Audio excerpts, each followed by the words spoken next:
Press the bell icon and never miss an update from Telly Masala.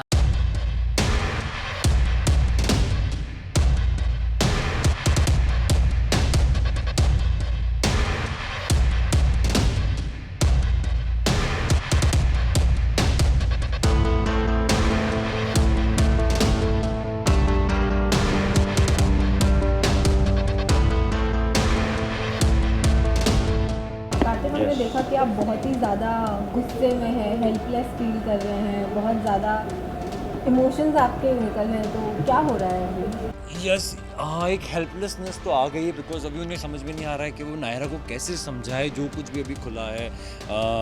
नक्श ने जो पहली बार उन्हें बताया कि नायरा को पता चल गया है कि अक्षरा जी का जो एक्सीडेंट है वो उसकी बहन से हुआ है, और ये बात उन्हें आदित्य जी के थ्रू पता चलती है। और ये सारी चीज़ें अब धीरे धीरे सेटल डाउन हो रही है, अब तक सेटल हुई नहीं है उनके दिमाग में। तो जब तक वो सारी चीज़ें चल रही है, वो आवाज़ें गूंज रही है, सारी पुरानी चीज़ें, जब एक्सीडेंट हुआ था, जब वो लोग एक्सीडेंट स्पॉट पे पहुंचे थे, वो सारे फ्लैशबैक्स चल रहे हैं उसके दिमाग में। And somewhere he reaches a point where he is trying to kill himself, is trying to break everything, is trying to break all the decorations. मुझे इस सब की कोई ज़रूरत नहीं, all this decorations, I don't need this life. And he just says के because see, एक तो होता है कि अभी का एक गुस्सा हो कि अभी अपने फादर से कभी आप गुस्सा हो या मदर से गुस्सा हो, लेकिन एक जो नफ़रत है वो बचपन से उनकी चली आ रही है। बचपन से एक हेट्रेड है उनके दिमाग में for his father. And now when he realises कि his father is responsible for building this wall in between them and creating this rift, and उनकी वजह से नायरा को इतना लेट पता चला और मिसअंडरस्टैंडिंग्स हो गई थी पहले, तो वो नफ़रत कहीं जाकर अब वो गुब्बारा फूटा है। तो that is why it takes such a big toll on the family and everyone. तो अब कार्तिक क्या करेंगे नायरा और उनके बीच की मिसअंडरस्टैंडिंग को दूर करने के लिए? कैसे कन्विंस करेंगे उनको कि जी for Kartik Naira is his first priority. एक तो उनकी दादी हो गई और एक नायरा होगी। दादी को भी वो जब सबसे चिल्ला भी रहे तो दादी को उस तरीके से चिल्ला नहीं पाते, वो दादी के सामने बस गिर जाते हैं कि मैं क्या करूँगा। So for him that is one priority. Next is obviously Naira and his nani and her nani. And वो अभी बस चाहेंगे कि या तो वो नानी उनको समझे और वो नायरा को समझाए, या वो खुद ट्राई करे नायरा को समझाने का।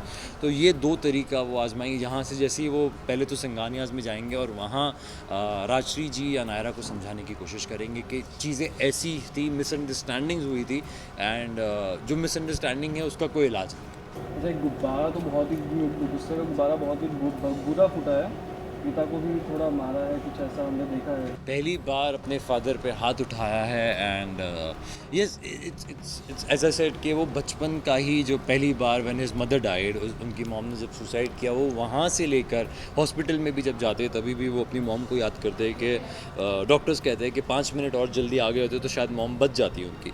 तो वो सारी चीज़ों के लिए वो अपने फादर को ब्लेम करते हैं, और वो जो पूरा गुब्बार है बचपन का वो अब जाके हुआ है, इसलिए वो अपने फादर पर भी हाथ उठा देते हैं। And somewhere that anger and the whole tragedy behind it is the reason for it. तो मतलब इतना गुस्सा भी क्या घर से भागने का है कि घर से भाग रहे हो, या गुस्से में? नहीं, पहली अभी तो उनके दिमाग में है ही नहीं कि वो घर छोड़ेंगे या वापस आएंगे या वो घर में वापस चले जाएंगे। अभी बस उनके दिमाग में कि किसी तरह बस नायरा समझ जाए या राजश्री जी उन्हें समझाए और सारी मिसअंडरस्टैंडिंग्स पहले क्लियर हो जाए।